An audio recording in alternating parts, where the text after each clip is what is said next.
From South Carolina, Republican Senator Lindsey Graham, who after meeting with the president Friday, urged him to use his executive powers to build the wall. Senator, welcome back to Fox News Sunday. Thank you. This week, you first tried to arrange a compromise, a border wall funding in return for some protection for the Dreamers.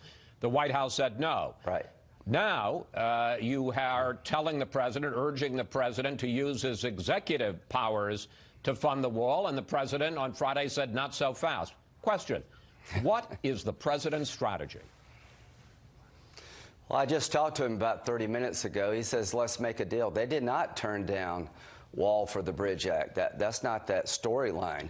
I tried to see if we could open up the government for a limited period of time to negotiate a deal, and the president says, let's make a deal, then open up the government. Nancy Pelosi says, even if you opened up the government, I wouldn't fund a wall, so that's why I'm depressed. You know, there's not much talk about what she said. She's telling the president, even if you open up the government, I'm not going to do a deal on the wall, and that's a non-starter for the president. Well, and I don't mean in any way to cast aspersions on the president or Nancy Pelosi, but you know one of the definitions of insanity is to keep doing the same thing over and over and expecting a different result.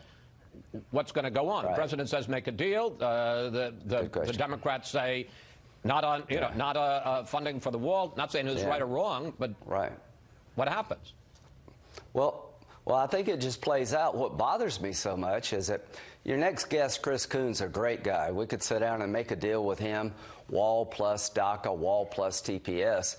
Every Democrat that I've worked with for about 10 years now has agreed to funding for barriers/walls on Obama's watch, on Bush's watch, and all of a sudden it's a bad thing on Trump's watch. It really does perplex me how you expect this to end when you tell the President of the United States you can't get you get $1 for a wall, when in the past Democrats have appropriated billions for the wall. What is he supposed to do? Just give in? He's not going to give in. He's not going to give in. He said in a tweet, I believe it was yesterday, that he has a plan. What's the plan? The plan is to do a deal. He is willing, in my view, to do wall plus. Funding for the wall that we desperately need, that's been done in the past. See if we can do a deal around the TPS recipients. Those are temporary protected lose their legal status. Let me just say, temporary protected status, people who came in from disasters. Thank you. Yeah, they're about 400,000. They're going to lose their legal status soon. He's willing to extend that.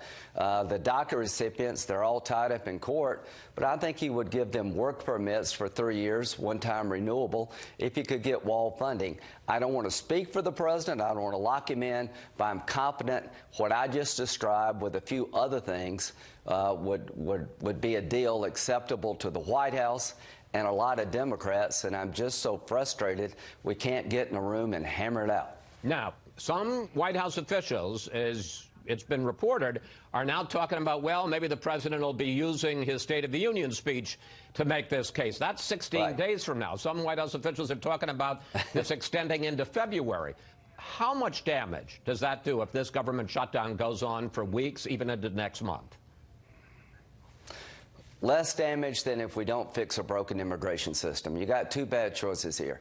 Continue the stalemate and see parts of the government shut down. It will be inconvenient and it can create problems. And to the federal workforce, I'm sorry you're caught up in this mess. But the real damage is people coming across the border, selling drugs, killing Americans. That needs to come to the end. So the real damage is a broken border compared to a partial shutdown. The president's not going to give in. No wall, no deal, but he's ready to deal. And your next guest, I am sure, would provide funding for a barrier where it made sense if you could get something for it. You have been one of the loudest voices among Republicans urging the president to declare a national emergency. Two questions. One, why doesn't he just go ahead and do that? He seems to think that's a way out of this. Secondly, there are a lot of your GOP colleagues who say that would be a terrible precedent because someday there's going to be a Democratic president, and they're going to say, well, you know what, it's a national emergency, so let's fund climate change. It's going to be a national emergency, so let's fund income inequality. Well, let's start with the president. I asked him, Mr. President, if you want to go down the emergency path, I stand with you.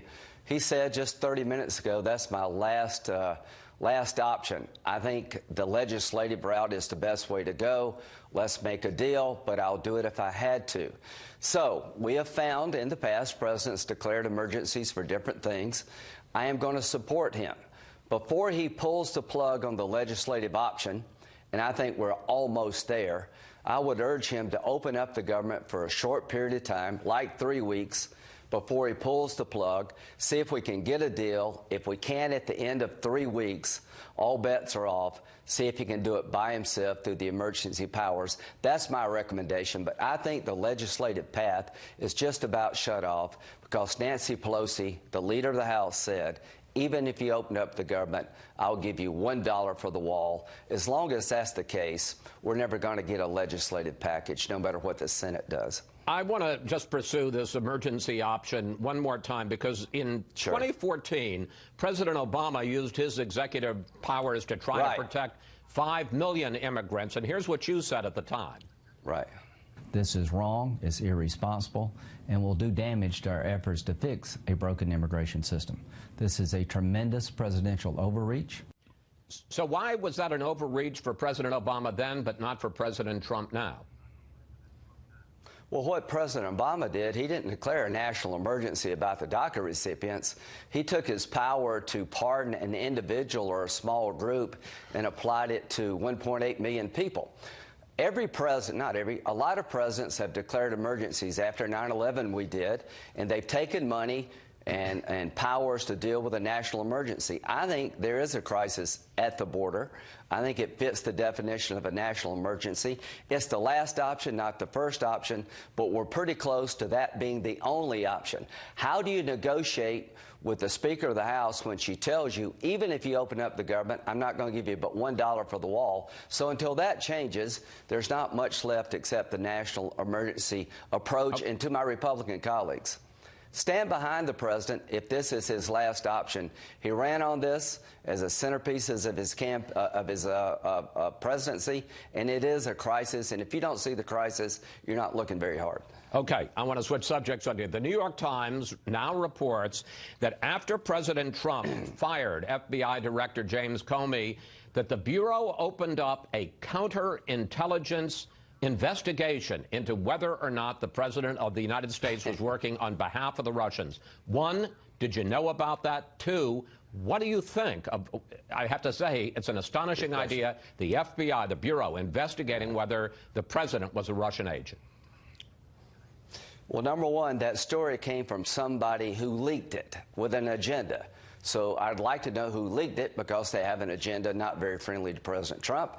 And I, for one, don't trust what I read in the New York Times. Having said all that, I'm going to ask the FBI director, was there a counterintelligence investigation opened up regarding the president as being a potential agent of the Russians? I find it astonishing. And to me, it tells me a lot about the people running the FBI, McCabe and that crowd. I don't trust them as far as I throw them. So if this really did happen, Congress needs to know about it. And what I want to do is make sure, how could the FBI do that? What kind of checks and balances are there?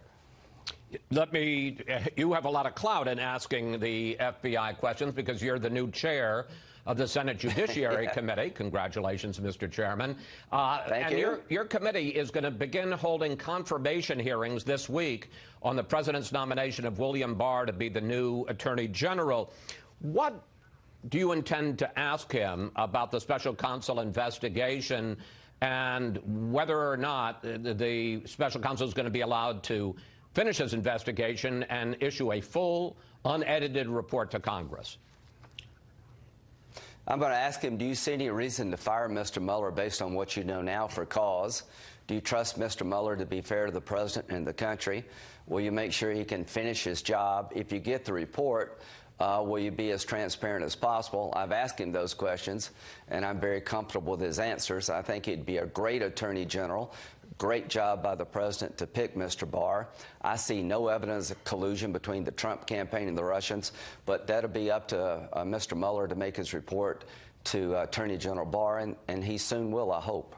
Another question for the new chair of the Senate Judiciary Committee. Justice Ruth Bader Ginsburg this week after cancer surgery for the first time, astonishingly, in her quarter century on the court, missed oral arguments. Now, we all wish her a speedy recovery. The doctors say that she is cancer-free, but there are reports that the White House has begun reviewing a possible short list of candidates to replace her. As the chair of the committee that would vote on a replacement, have you given any thought how you prevent this from becoming a political circus? Well, number one, I wish her well and hope she recovers and continues to serve for many years. But here's what will happen if there's a vacancy, no matter from the liberal wing of the court. There'll be a lot of pushback from the left. But my Democratic colleagues felt when they were in charge, we should confirm judges by a majority vote. They changed the rules to accommodate President Obama. They tried to stack the court. They never thought Clinton would lose. So what you're going to have is Harry Reid and Chuck Schumer's desire to stack the court on their Democratic watch has come back to haunt them. If there is an opening, whether it's Ginsburg or anybody else, I will urge the president to nominate a qualified conservative, and hopefully those people will get through. That person will get through, and I expect it to be along party lines. And this is what happens when you change the rules. This has come back to bite them. I predicted it would, and we'll see. I hope Justice Ginsburg serves for a long time, but if there's an opening on this court, I'm going to be hell-bent to put a conservative to replace whoever steps down for whatever reason. And just finally, and I got about 30 seconds left, if you've got Donald Trump, and again, this is if, you have Donald Trump replacing a liberal icon like Ruth Bader Ginsburg, isn't that a formula for, I mean, doesn't that make the Kavanaugh hearings look like a Tea Party? They should have thought of that before they changed the rules. They tried to destroy conservative judges. I voted for Sotomayor and Kagan, understanding what I was getting. So this decision by Reid and Schumer may come back to haunt them, but I am dead set on making sure it is a conservative nominee. And elections have consequences. The rules of the Senate were changed not by me, by them, and we had to do it on the Supreme Court because they would not give us any votes to nominate anybody, and Kavanaugh was a fine man. They tried to destroy him. All this is going to come back to haunt them one day. Yeah, let me just real quickly explain that when the Democrats were majority Leader Reid changed it for judicial nominees short of the Supreme Court and for cabinet appointees went from the 60-vote margin to 51, and then the Republicans did it for the Supreme Court. Senator Graham, thank you. Thanks for your time. Can I just say one last thing? Yes, sir. One last thing. We don't need one Democrat to replace a liberal justice. And the reason that's the case is because what Harry Reid did, what he set in motion. Always good to speak with you, sir.